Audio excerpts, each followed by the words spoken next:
Hello दोस्तों, कैसे हैं आप लोग। उम्मीद करते हैं आप लोग बहुत बहुत अच्छे होंगे।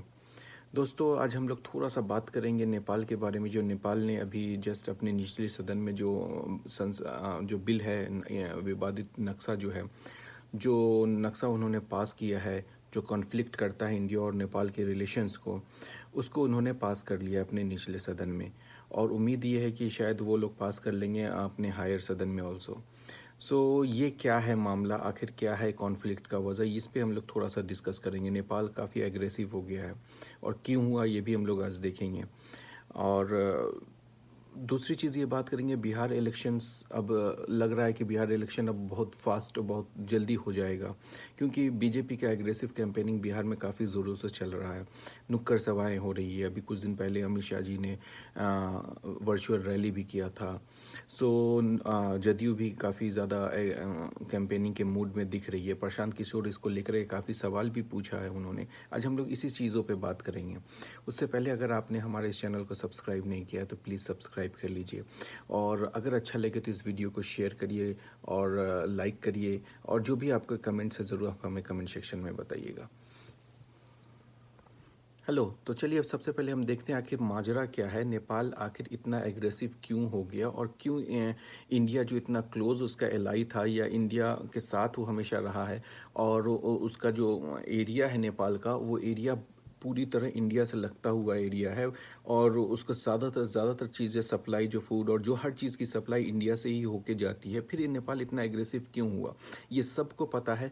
और सब जानते हैं कि नेपाल इतना एग्रेसिव चाइना की वजह से है, क्योंकि चाइना ही उसको कहीं ना कहीं हवा दे रही है, हवा दे रहा है कि आप इंडिया से फाइट करो। चाइना लद्दाख और इंडिया में जो टेंशन है एक वो भी है। जो मामला है वो चाइना के साथ अभी भी इंडिया के साथ टेंशन बढ़ा हुआ है। वो चल ही रहा है। उसी बीच में चाइना ने नेपाल को आगे कर कर करके इंडिया के साथ कॉन्फ्लिक्ट करने की कोशिश की। ये क्लियर कट सबको पता है। इसमें कहीं ना कहीं थोड़ी सी गलती हम इंडिया की भी लगती है, क्योंकि इंडिया ने अपने पड़ोसियों को उस तरह का, जो पहले जितना अच्छे से हम लोग लेकर के चला करते थे, कहीं ना कहीं इस गवर्नमेंट ने उस लेवल से शायद नहीं उसको ट्रीट किया। चाइना के हाथ में नेपाल को आसानी से जाने दिया। हमको नहीं जाने देना चाहिए था। इंडिया की पॉलिसी ऐसी होनी चाहिए थी कि उसको नेपाल के हाथ में, चाइना के हाथ में नहीं जाने देना चाहिए था शुरू से। लेकिन धीरे धीरे कहीं ना कहीं थोड़ा सा मिस्टेक हुआ, जिस वजह से नेपाल वो चाइना के हाथ में चला गया, जो हमें तंग कर रहा है, परेशान कर रहा है। ये चीज़ दिख रही है। इसमें बहुत बड़ी रोल मीडिया की भी है। मीडिया अब, क्योंकि पहले मीडिया जा कर देखा करती थी, नेपाल जाती थी, नेपाल के बॉर्डर पे हर जगह रिपोर्टिंग होती थी, प्रॉपर रिपोर्ट। अब वो रिपोर्टिंग मीडिया बंद हो चुका है। अब एक सिलेबस है, हिंदू मुसलमान सिलेबस बस, और वही सारा चीज़ अब चलता जा रहा है। मेन स्ट्रीम मीडिया क्वेश्चन ही नहीं कर रही है आखिर क्या हो गया। आखिर क्वेश्चन करेगी तभी तो गवर्नमेंट को भी पता चलेगा आखिर चल क्या रहा है। ये सारा चीज़ें कहीं ना कहीं मीडिया का भी फेल्योर है इसमें। अब हम देखते हैं आखिर माजरा क्या है, नेपाल आखिर कॉन्फ्लिक्ट क्यों कर रहा है, और उसका इतना एग्रेसिव क्यों है। उसका एग्रेशन इस वजह से भी देखा जा सकता है क्योंकि उसने इंडिया के एक सिटीज़न को भी गोली मार दी, उसके पुलिस ने। ये सारे चीज़, इसको हमारे गवर्नमेंट को स्ट्रांगली इस चीज़ को उठाना चाहिए, और उनसे एग्रेसिवली नेपाल से बात करना चाहिए, आखिर ऐसा क्यों कर रहा है नेपाल। अब आते हैं कॉन्फ्लिक्ट की तरफ। आखिर कॉन्फ्लिक्ट क्या है। वो नक्शा जो जो उन्होंने अपने पार्लियामेंट में पास किया है, 258 वोट उसको मिला है, आउट ऑफ 278 पार्लियामेंट में 258 वोट मिला है। किसी ने भी अपोज नहीं किया उस नक्शा को, क्योंकि नेपाल के राष्ट्रवाद का ये मुद्दा है तो कोई भी नहीं करेगा। आखिर हम देखते हैं वो माजरा क्या है, आखिर क्यों नेपाल एग्रेसिवली इतना ये हो रहा है। देखिए, एक चीज़ समझिए, 1816 में सुगौली समझौता हुआ था। सुगौली समझौते के हिसाब से महाकाली नदी जो है उत्तराखंड, वो बॉर्डर था। उसके इस तरफ इंडिया है, उसके उस तरफ नेपाल है, वो बीच का बॉर्डर का लाइन है। सुगौली संधि में के हिसाब से ये तो क्लियर कट है। और जो नेपाल जो है वो कह रहा है कि हम सुगौली संधि मानते हैं, लेकिन फिर प्रॉब्लम किस बात का प्रॉब्लम ये आ रही है। नेपाल ये कह रहा है कि देखिए, इस तरह समझिए, ये 3 फिंगर है, ठीक है। ये हो गया आपको, ये हो गया लिपू लेक, लिम्पियाधुरा, ये हो गया लिम्पियाधुरा, ये हो गया काला पानी, ये हो गया लिपू लेक। ये जो लिपू लेक है ये नेपाल से सटा हुआ है, ठीक है। और ये लिम्पियाधुरा जो है ये यहाँ और लिपू लेक के बीच में 80 किलोमीटर का डिस्टेंस है। बीच में काला पानी भी आता है, और ये तीनों जो झील टाइप से बोल सकते हैं, छोटी सी नदी टाइप से बोल सकते हैं, ये मिल कर करके एक एक काला महाकाली नदी बनता है। सो ये महाकाली नदी जो है ना, ये बॉर्डर है इंडिया और नेपाल के बीच में। नेपाल ये कहता है, अभी जो उनका नक्शा, जो विवादित नक्शा है, उनमें कहा कि हमारा जो बॉर्डर है वो लिम्पियाधुरा तक हमारा बॉर्डर है, ठीक है। और इंडिया का कहना है कि नहीं, 1816 के बाद जो संधि हुआ था वहाँ से लीपू लेक से आपका बॉर्डर है।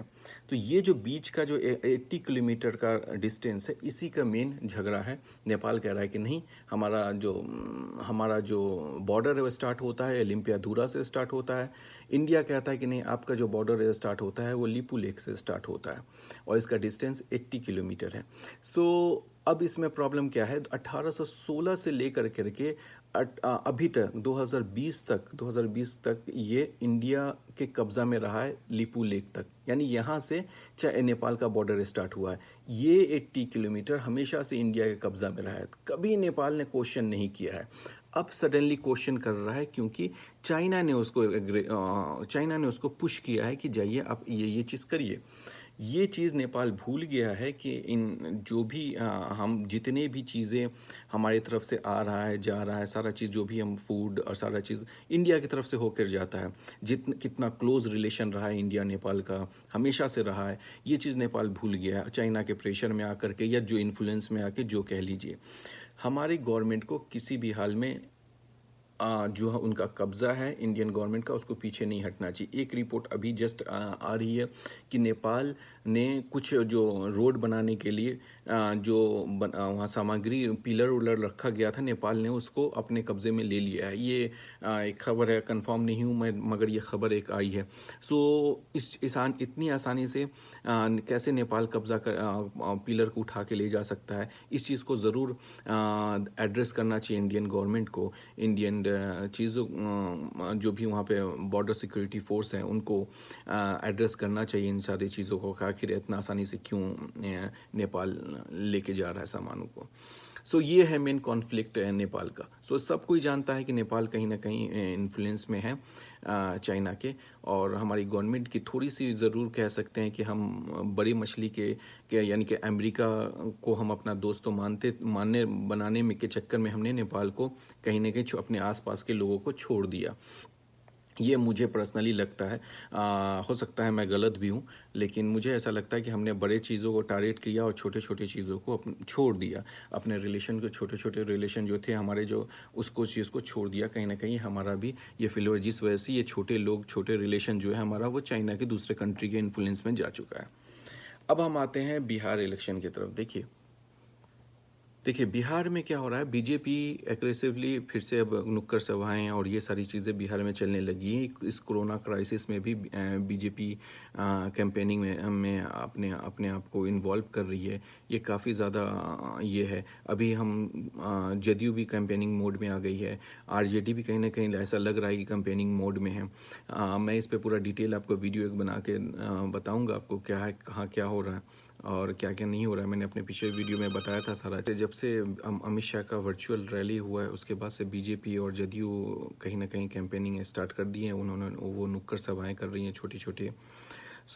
लेकिन बहुत लोग अब ये सवाल भी कर रहे हैं कि अभी ज़रूरी था, क्योंकि केसेस काफ़ी बढ़ रहे हैं। बिहार में काफ़ी केस बढ़ गया है कोरोना का। अभी 1 महीना सबको एक होकर के इस कोरोना के ख़िलाफ़ लड़ना था, और 1 महीना अगर मेहनत से लड़ लिया जाता, सारी गवर्नमेंट, सारी प्रशासन, सारी पार्टियां मिल करके अगर लड़ लेती, तो फिर मुझे लगता है कि कोरोना को हराना बहुत आसान हो जाता। या नहीं हरा पाते तो कम से कम हम 90% कंट्रोल में रहते। लेकिन कोरोना के केसेस दिन पे दिन बढ़ती जा रही हैं। बिहार तो नहीं, पूरे इंडिया में भी बढ़ रहा है पूरा कोरोना का केसेस। कहीं ना कहीं ये अभी एक सही डिसीज़न नहीं था इलेक्शन कैंपेनिंग का। कहीं ना कहीं आपको अभी कोरोना के ख़िलाफ़ लड़ना था, अभी कोरोना के ख़िलाफ़ जंग जीतनी थी, तब जा कर के आप इलेक्शन के मूड में आते। ये भी एक क्रिटिसाइज़ हो रही है काफ़ी ज़्यादा बीजेपी की। लोग इसको पसंद नहीं कर रहे हैं, कहीं ऐसा ना हो कि बैकफायर हो जाए बीजेपी के लिए।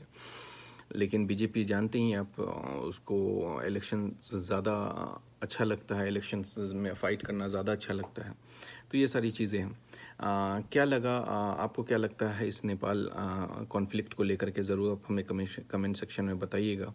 बिहार इलेक्शन को लेके मैं वीडियो बनाऊंगा तो फिर आपको सारा डिटेल दूंगा। लेकिन आज ये मेरा मेन मुद्दा था, नेपाल में जो कॉन्फ्लिक्ट हुआ है नक्शा को लेकर के, जो नक्शा उन्होंने पास किया उसको लेकर मैं सोच रहा था आपके साथ थोड़ा डिस्कशन कर लूँ। ये है मेन मुद्दा। हमारी गवर्नमेंट ने कहीं ना कहीं थोड़ा सा नेपाल को छोड़ दिया था, हालांकि छोड़ना नहीं चाहिए था। जिस वजह से नेपाल चाइना के इसमें जा चुका है, चाइना के इन्फ्लुएंस में जा चुका है। ये चीज़ हमसे कहीं ना कहीं थोड़ा सा मिस्टेक, और मीडिया ने भी इस चीज़ को एड्रेस नहीं किया। कहीं ना कहीं मेन स्ट्रीम मीडिया इस चीज़ को छोड़ चुका था। और जो भी नेपाल के प्रॉब्लम्स थे, याद करिएगा मधेसी का एक आंदोलन हुआ था, उसके बाद से ही नेपाल कहीं ना कहीं धीरे धीरे वो चाइना के इन्फ्लुएंस में जाता हुआ दिख रहा था। उसी वक्त गवर्नमेंट को स्ट्रिक्ट एक्शन लेकर नेपाल के साथ बात कर करके सारे चीज़ को सॉल्व कर लेना चाहिए था। चलिए, कैसा लगे आप ज़रूर हमें कमेंट सेक्शन में बताइएगा। कुछ सजेशन हो तो ज़रूर आप हमें कमेंट सेक्शन में बताइए। आपका क्या राय है वो भी आप हमें कमेंट सेक्शन में बताइए। अपना ध्यान रखिए। अगर चैनल सब्सक्राइब नहीं किया है तो सब्सक्राइब कर लीजिए, अच्छा लगे तो लाइक करिए और अपने दोस्तों के साथ शेयर करिए। Thank you.